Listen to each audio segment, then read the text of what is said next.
Chaos armour shouldn't look clean.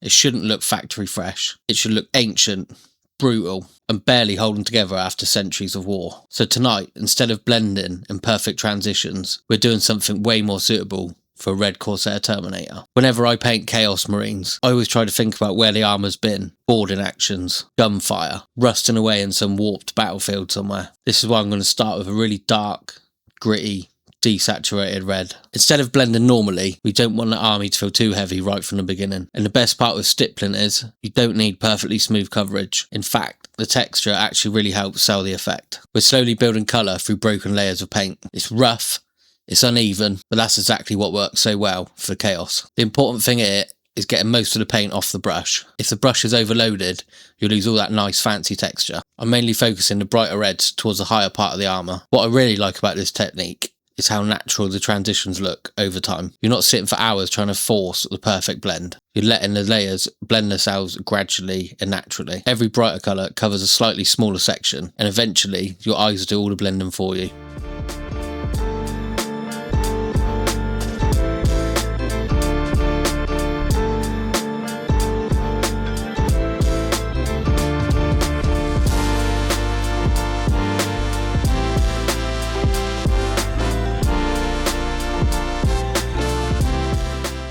Now on to our final highlights. At this stage, I only want the tiniest amounts of colour on the brightest areas. Corners, sharp edges, top of the shoulders. And at this point, we've pretty much got the effect down. But for me, Chaos armour always needs damage and weathering. The reds were too clean before. Maybe too clean. These warriors have been raiding worlds, burning systems, and probably ignoring basic armour maintenance, since before half the Imperium was probably even born. So it's time to corrupt this armour properly. So first up, I went back in with some grimy voodoo shade to really add that oily, greasy texture and to darken down the reds. Nothing says healthy and well maintained, quite like leaking fluid from every pipe and joint possible. This Terminator probably sounds like an old tractor when he walks.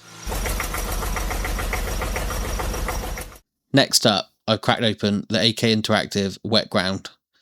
This is one of my favourite base and textures at the minute, and I absolutely love this stuff. It does half the work for you. Just dab it around on the base, flicking it up with your brush to make some texture, and once it dries, you've got a perfect base texture. The second it goes onto the base, you can see this disgusting, muddy battlefield. This makes the Terminator look like he's been stomping through some corpse-filled trenches in some forgotten hive world, which to be fair, which is probably exactly what he's been doing. Next up, I wanted some subtle contrasts on the pipes. I wanted to make it look like metal, but not too bright and in your face, as after all, we're trying to keep this grimdark atmosphere throughout the whole model. Then I've gone on to the skulls. Now every Chaos model legally has to have at least 13 skulls on. I don't make the rules. This model is even better, as we've got two very unlucky white scar helmets sat on top of the spikes.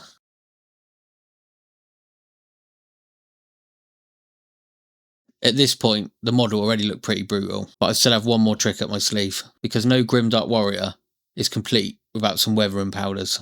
This is where the model really starts telling the story. I began by making a damp patch all around the feet, the lower armour, and slightly up the legs.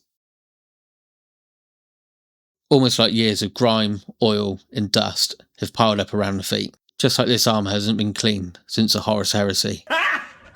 Got him! The rest of the Red Corsairs comrades probably class this as veteran status.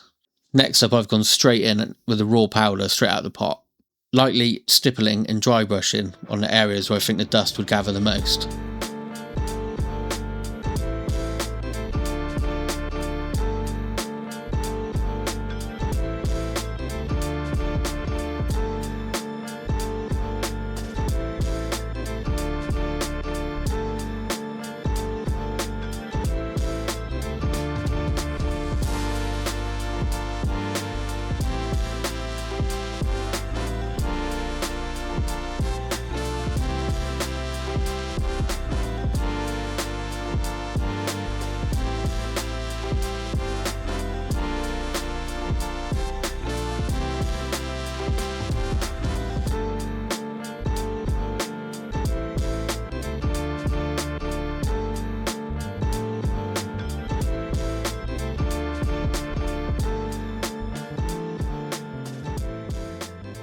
And this is the moment it all clicked together.